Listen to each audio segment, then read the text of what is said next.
ഏതാണ്?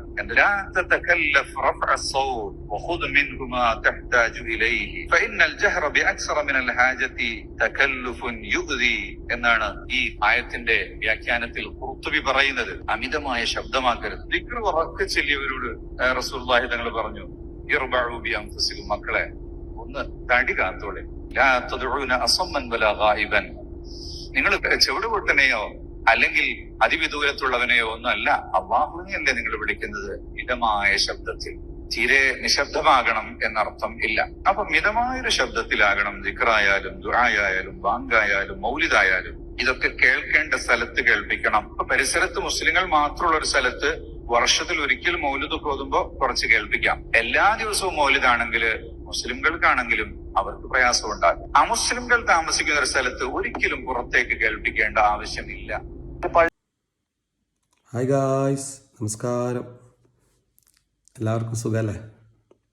നമ്മളെ AP ഉസ്താദിൻ്റെ മകൻ അബ്ദുൽ ഹക്കീം അസ്ഹരി ഇപ്പോൾ പള്ളിയിലെ ബാങ്ക് വിളികൾ അല്ലെങ്കിൽ ഉച്ചഭാഷണിയുടെ നിയന്ത്രണത്തെ പറ്റിയിട്ട് ഒരു കമൻറ്റ് അദ്ദേഹത്തിൻ്റെ പ്രസംഗത്തിൽ വന്നതിൽ അതിനെ അനുകൂലിച്ചും വിമർശിച്ചിട്ടും ഒരുപാട് ചൂടുള്ള വാക്പോരാണ് നടക്കുന്നത്. പല ഗ്രൂപ്പുകളിലും സോഷ്യൽ മീഡിയയിലും ഒക്കെ കണ്ടു. അപ്പോൾ ഇതിൽ മെയിനായിട്ട് പറയുന്നത് എന്താണെന്ന് വെച്ച് കഴിഞ്ഞാൽ, നമ്മുടെ ഷംസീർ, ഇപ്പോഴത്തെ സ്പീക്കറും ബഹുമാനപ്പെട്ട സ്പീക്കറും മുൻ MLA ആയിരുന്ന നമ്മുടെ ഷംസീർ പറയുന്നുണ്ടായിരുന്നു. എനിക്കൊന്ന് 2 വർഷം മുമ്പോ 3 വർഷം മുമ്പോ അദ്ദേഹം ഒരു പ്രസ്താവന നടത്തിയിരുന്നു. പള്ളികളിലുള്ള ഉച്ചഭാഷണി നിയന്ത്രണത്തിന് വിധേയമാക്കണം എന്ന് പറഞ്ഞുകൊണ്ട് അദ്ദേഹം ഒരു സംഭവം പറഞ്ഞിരുന്നു. അപ്പോൾ അന്ന് ഭയങ്കര ബഹളവും ലഹളയൊക്കെ ആയിരുന്നു. അതായത് അന്ന് പറഞ്ഞിരുന്നത്, എക്സാമ്പിളായിട്ട് പറഞ്ഞിരുന്നത്, അവനൊരു കാഫിറാണ്, അവൻ മുസ്ലിമല്ല, അവന് കമ്മ്യൂണിസ്റ്റാണ്, അവന് പള്ളിയെപ്പറ്റിയും ബാങ്കിനെ പറ്റിയും പറയാൻ എന്താണ് അവകാശം എന്നൊക്കെ ചോദിച്ച് ഒരുപാട് സോക്കോൾഡ് ആൾക്കാർ ബഹളം വെച്ചിരുന്നു. ഇന്ന് നമ്മുടെ ഈ ഉസ്താദിനെ അനുകൂലിക്കുന്ന കുറച്ച് ആൾക്കാർ പറയുന്നത് എന്താ പറയുക, ഫസ്റ്റ് പറയുന്നത് ചിരി വരും നമുക്ക് കേട്ടാൽ. അവർ പറയുന്നത്, ഷംസീറും പറഞ്ഞിട്ടുണ്ട്. ഇപ്പോൾ ഷംസീർ കാളിയായി, കുറേ ഉസ്താദിൻ്റെ ഉസ്താദായി. കാരണം അവർ ഫസ്റ്റ് പറയുന്ന ന്യായം എന്ന് പറഞ്ഞാൽ, ഇത് മുന്നേ ഷംസീറും പറഞ്ഞ കാര്യമാണ്. അന്ന് ഇപ്പോൾ ഷംസീർ പറഞ്ഞപ്പോൾ ഈ പറഞ്ഞ ആൾക്കാർ തന്നെയാണ് പറയുന്നത്, അവൻ മുസ്ലിമാണോ, അവൻ കാഫിറല്ലേ, അവൻ കമ്മ്യൂണിസ്റ്റ് അല്ലേ എന്ന് പറഞ്ഞിരുന്ന ആൾക്കാർ ഇന്നിപ്പം പറയുന്നത്, ഉസ്താദിനെ അനുകൂലിച്ചുകൊണ്ടുള്ള ചില ടോക്കുകളിൽ ഞാൻ കണ്ടത്, അവർ ഫസ്റ്റ് പറയുന്ന ഒരു ന്യായവാദം, അവരുടെ പോയിൻ്റ് എന്താണെന്ന് വെച്ച് കഴിഞ്ഞാൽ, ഇത് നമ്മുടെ സ്പീക്കർ സാറ് കുറച്ച് മുമ്പേ പറഞ്ഞതാണ്, ഉസ്താദ് ഇപ്പം അല്ലേ പറഞ്ഞിട്ടുള്ളൂ എന്ന്. എന്തൊരു വിരോധാഭാസമാണ്.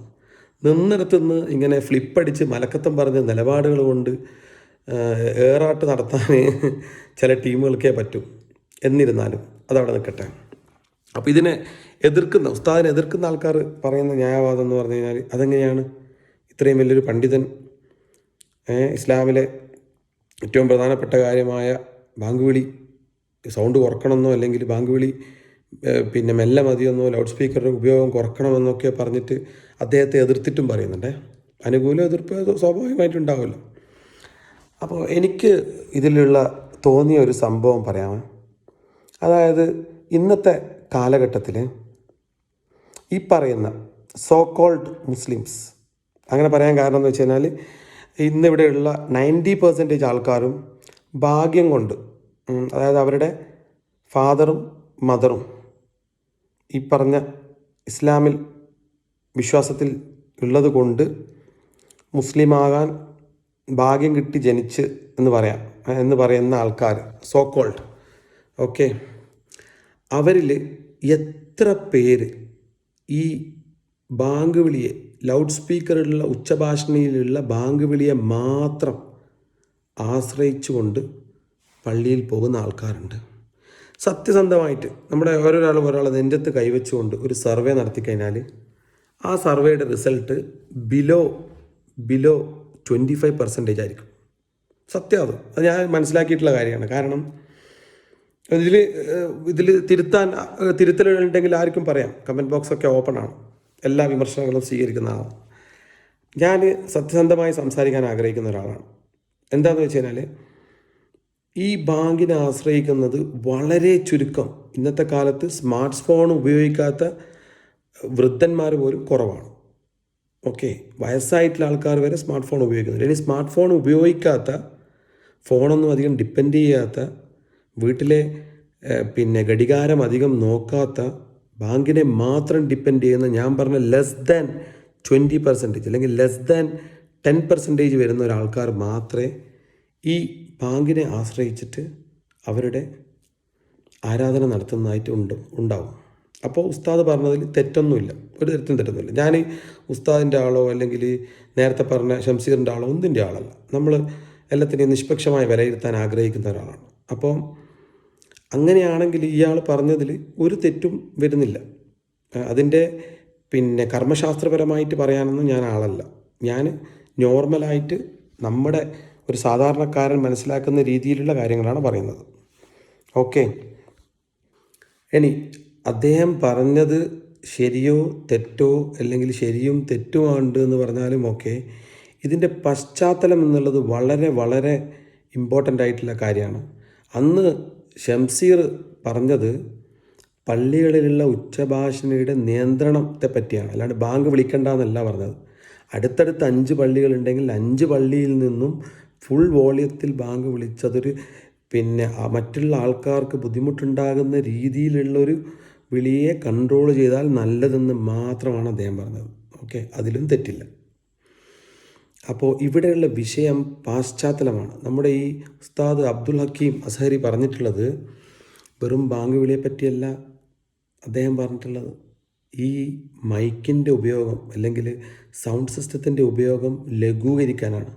അതായത് സാധാരണയായി നോർമലായിട്ടുള്ള പള്ളികളിൽ വ്യാഴാഴ്ച രാത്രിയും ബുധനാഴ്ചയൊക്കെ മറ്റുള്ള പരിപാടികളിൽ പള്ളിയുടെ ഉള്ളിൽ മാത്രം കേൾക്കേണ്ട സലാത്ത് ചെല്ലലോ അല്ലെങ്കിൽ മറ്റുള്ള മജ്ലിസ് പോലത്തെ പരിപാടികൾ നടത്തുമ്പോൾ അതിനൊന്നും ഈ ലൗഡ് സ്പീക്കർ ഉപയോഗിക്കേണ്ട യാതൊരു ആവശ്യമില്ല. നിങ്ങൾ ആരെ ആണ് കേൾപ്പിക്കാൻ ഉദ്ദേശിക്കുന്നത്? ഈയൊരു ഇസ്ലാമിനെ പറ്റിയാണ് ഉദ്ദേശിക്കുന്നതെങ്കിൽ ഇതിൽ ലൗഡ് സ്പീക്കർ വെച്ചുകൊണ്ട് നമ്മൾ ചെയ്യുന്നൊരു പ്രാർത്ഥന ആരെയും കേൾപ്പിക്കാൻ എവിടെയും പറഞ്ഞിട്ടില്ല. ലൗഡ് സ്പീക്കറിലാണോ മതം കിടക്കുന്നത്?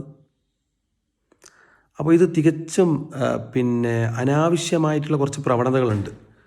ഈ പറഞ്ഞ പോലെ വോളിയം കൂട്ടിയിട്ട് ഈ ലൗഡ് സ്പീക്കറിൻ്റെ ദുരുപയോഗം എന്ന് പറയാം. ഈ പറഞ്ഞ പോലുള്ള കാര്യങ്ങൾക്ക് വേണ്ടിയുള്ള ഉപയോഗത്തിന് കുറച്ച് നിയന്ത്രണമാവാമെന്നാണ് അദ്ദേഹം ഉദ്ദേശിച്ചിട്ടുണ്ടാവാൻ. പറഞ്ഞ കൂട്ടത്തിൽ ബാങ്ക് വിളിയുടെയും കാര്യത്തിൽ സൗണ്ട് കുറച്ചാൽ കൊള്ളാം എന്നുള്ള രീതിയിലായിരിക്കാം അദ്ദേഹം ചിലപ്പോൾ ഉദ്ദേശിച്ചത്. എനിക്കറിയില്ല അദ്ദേഹം ഏത് കോണ്ടെക്സ്റ്റിലാണ് പറഞ്ഞതെന്നുള്ളത്. അദ്ദേഹത്തിന് മാത്രമേ അതിൻ്റെ ഫുള്ളായിട്ടുള്ള വിവരങ്ങൾ അറിയാൻ സാധ്യതയുള്ളൂ. പക്ഷേ ഇവിടെ നമ്മൾ കാടടച്ച് വെടിവെക്കുന്നത് പോലെ എന്തെങ്കിലും ഒരു വിഷയം കിട്ടിക്കഴിഞ്ഞാൽ അപ്പം തന്നെ അദ്ദേഹം എങ്ങനെ അത് പറയൽ, അയാൾ ശരിയല്ല, അയാൾ അന്ന് ഇത്ര പിരിവ് നടത്തിയിരുന്നു, ഇയാൾ ഇന്ന് ഇത്ര ഇവിടെയുള്ളത് വ്യക്തമായിട്ട് വരുന്നത് നമ്മൾ സ്വയം അപ്പുറം ഇപ്പുറം ചളിവാരി എറിയാണ്. അതായത് സംഘടനാപരമായിട്ടുള്ള എതിർപ്പുകൾ അദ്ദേഹത്തിൻ്റെ കയ്യിൽ നിന്ന് അല്ലെങ്കിൽ ഒരു സ്ലിപ്പ് ഓഫ് ടങ് കൊണ്ട് വന്നിട്ടുള്ള സാധനത്തിനെ പിടിച്ചിട്ട് അങ്ങോട്ടും ഇങ്ങോട്ടും ചളിവാരി എറിയാണ്. ഇപ്പം ഞാനൊരു ഗ്രൂപ്പിൽ പറയുന്നത് കേട്ടു, അദ്ദേഹം മറ്റുള്ള പാർട്ടികളെ പ്രീണിപ്പിക്കാൻ വേണ്ടി ഇങ്ങനെ ഒരു ടോപ്പിക് എടുത്തിട്ടിട്ട് സ്വന്തം അയാൾ തന്നെ പറഞ്ഞിട്ടുണ്ട് പള്ളിയിലെ ഈ ഉപയോഗിക്കുന്ന ലൗഡ് സ്പീക്കർ ആവശ്യമില്ലെന്ന് അയാൾ തന്നെ പറഞ്ഞിട്ടുണ്ട് എന്നൊക്കെ പറഞ്ഞിട്ട് മറ്റുള്ള പാർട്ടികളെ രാഷ്ട്രീയപരമായ ഒരു പ്രീണനം നടത്താനാണ് അദ്ദേഹം ഇത് പറഞ്ഞത് എന്ന് പറഞ്ഞൊരു കൂട്ടർ പറയുന്നുണ്ട്. ഞാൻ ചോദിക്കുന്നത്, ഇവിടെ ഇന്നുള്ള ഈ പറഞ്ഞിട്ടുള്ള മതത്തിലുള്ള വിഷയം ഒരു ബാങ്കോ അല്ലെങ്കിൽ ലൗഡ് സ്പീക്കർ ഉപയോഗമാണോ? ഇതാണോ ഇവിടുത്തെ ഏറ്റവും വലിയ വിഷയം? ഇതാണോ? ഞാൻ ചോദിക്കട്ടെ, സിമ്പിളായിട്ട് ചോദിക്കട്ടെ.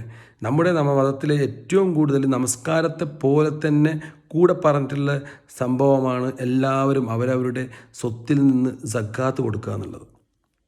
2.5% നമ്മുടെ സ്വത്തിൽ നിങ്ങളുടെ എല്ലാ ചെലവും കഴിച്ച് നിങ്ങളുടെ സമ്പാദ്യമാക്കി വെച്ചിട്ടുള്ള ഫണ്ടിൽ നിന്ന് 2.5% സക്കാത്ത് കൊടുക്കുക എന്നുള്ളത് എത്ര പേര് ചെയ്യുന്നുണ്ട്?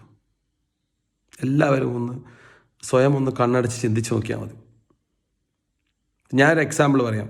ഇപ്പം ഞാൻ താമസിക്കുന്ന എൻ്റെ മഹലിലെ ഏരിയയിൽ 500 വീടുണ്ട്. ഈ 500 വീട്ടിൽ നമുക്ക് 50% ആവറേജ് ആയിട്ടുള്ള ആൾക്കാരാണെന്ന് പറയില്ല, ബിലോ ആവറേജ് ആയിട്ടുള്ള ആൾക്കാരാണെന്ന് പറയാം. ബാക്കി 50%-ൽ ഒരു 25% മിഡിൽ ക്ലാസ് ആയിട്ടുള്ള ആൾക്കാർ അവരവരുടെ കാര്യങ്ങൾ ചെയ്തു പോകുന്ന തരത്തിലാണെന്ന് പറയും. ബാക്കിയുള്ളൊരു 25% എബവ് ആവറേജ്, അല്ലെങ്കിൽ നമുക്ക് റിച്ച് തന്നെ എന്ന് പറയാം. അവരുടെ എല്ലാ കാര്യങ്ങളും കഴിഞ്ഞിട്ട് അവരുടെ കയ്യിൽ ഒരു ഫണ്ടുള്ള പോലത്തെയുള്ള ആൾക്കാരിൽ നിന്ന് എത്ര പേര് 2.5% കണക്കാക്കിക്കൊണ്ട്, അതായത് 1 കോടിയുള്ള ആൾ 2.5 ലക്ഷം ഒരു വർഷം സക്കാത്തായിട്ട് ക്ലിയറാക്കുന്നവർ എത്ര പേരുണ്ട്? ഇത് ആരാധനാകർമ്മം എന്ന് പറയുമ്പോൾ നമ്മുടെ പള്ളിയിലേക്കുള്ള ബാങ്ക് വിളി നിസ്കരിക്കാനാണല്ലോ. അതുപോലെ തന്നെ വേണ്ടുന്ന ഒരു സാധനമാണല്ലോ സക്കാത്ത്. ഇതിനെപ്പറ്റി എത്ര മൊല്ലാക്കന്മാർ ചർച്ച ചെയ്യുന്നുണ്ട്. പറയും പിന്നെ ആ നോമ്പിൻ്റെ സമയത്തോ അല്ലെങ്കിൽ റമദാൻ മാസത്തിൻ്റെ സമയത്തോ മൈക്ക് കെട്ടി അന്നേരം പിരിവിന് വേണ്ടിയിട്ട് പറയും എല്ലാവരും കൊടുക്കണേന്ന് പറയും അല്ലേ.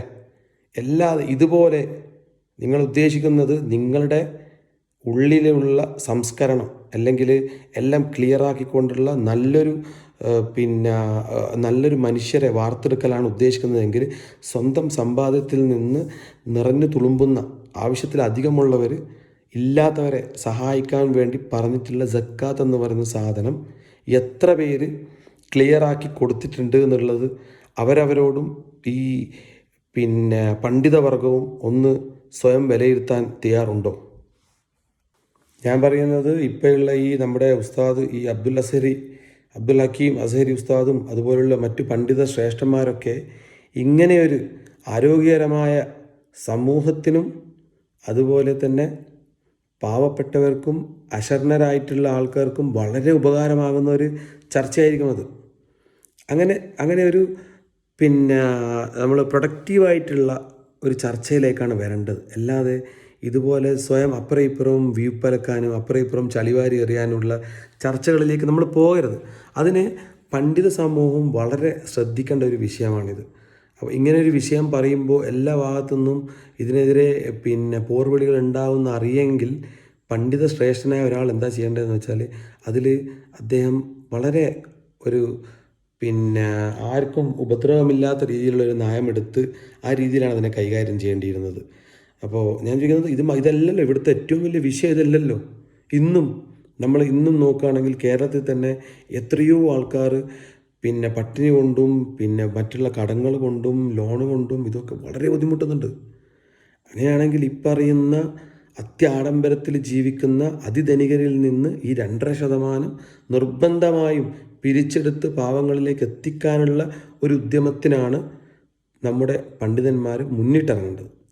അല്ലാതെ രാഷ്ട്രീയ ചേരിതിരിവിലേക്ക് എനിക്കിത്ര വോട്ടുണ്ട്, എൻ്റെ സംഘടനയ്ക്ക് ഇന്ന് കേരളത്തിൽ ഇന്ന ജില്ലയിൽ എനിക്ക് 1 ലക്ഷം വോട്ടുണ്ട്, കേരളത്തിൽ മൊത്തമായി എനിക്ക് 50 ലക്ഷം വോട്ടുണ്ട് എന്നുള്ള രീതിയിൽ വർഗീകരിക്കാനോ അല്ലെങ്കിൽ വർഗീയ ധ്രുവീകരണം നടത്തിയിട്ട് വോട്ട് കൗണ്ടിങ്ങിന് വേണ്ടിയിട്ട് സമുദായത്തെ ഉപയോഗപ്പെടുത്താൻ നിൽക്കുന്നത് ഒരു തരത്തിലും ആരോഗ്യകരമായ ഒരു നിലപാടല്ല എന്നാണ് എൻ്റെ ഈ വിഷയത്തിലുള്ള ഒരഭിപ്രായം. അങ്ങനെ ആയിരിക്കും തോന്നുന്നു. എനിക്ക് തോന്നുന്നു അധിക പേരും നിഷ്പക്ഷമായി ചിന്തിക്കുന്ന, ഞാൻ പറഞ്ഞ പോലെ ഒരു ഗ്രൂപ്പിലും അതിതീവ്രമായി ചിന്തിക്കാതെ മിതമായി ചിന്തിക്കുന്ന ഏതൊരാളും ആ ഒരു രീതിയിൽ ചിന്തിക്കുമെന്നാണ് എനിക്ക് തോന്നുന്നത്. നന്ദി, നമസ്കാരം.